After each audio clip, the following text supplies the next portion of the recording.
how would you compare the Matterport Pro 3 camera to the Matterport Pro 2 camera when it comes to scanning? It's maybe like Ferrari versus Toyota, in the sense of speed. The Pro 3 is incredibly quicker. I posted that first impression video that I did, and I was shocked by how quick it was turning. That was the first time that I actually had used it, was when I was making that video, and it just was like, and it was done. The Pro 2 is fast, but the Pro 3 is faster, obviously. Yeah, I can't yeah, it's just better. Are you going to get rid of your Matterport Pro 2 camera, or there's a reason why you're going to keep that and keep the Pro 3?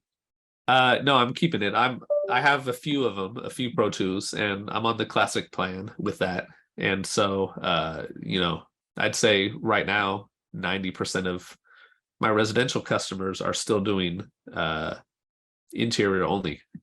And so that makes a little bit of a challenge, because you can't use the Matterport Pro 3 camera with the Matterport Classic pricing. So right. Any residential that you're doing, you're using the Pro 2. And I imagine that there's a little bit of tension inside about, gee, I love this Ferrari. I would like to use it for scanning of homes, but these clients I need to keep on a Classic plan, and therefore I have to shoot them with a Pro 2. Is that?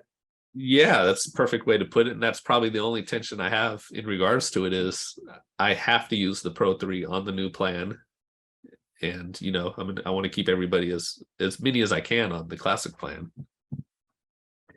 Okay, so if someone was new to Matterport and they were deciding between a Matterport Pro 2 camera and a Matterport Pro 3 camera, there is somewhat of a difference of a few $1,000s in difference in pricing. If that was you and you were making a decision today, would you still just take the Ferrari over the sedan? I would.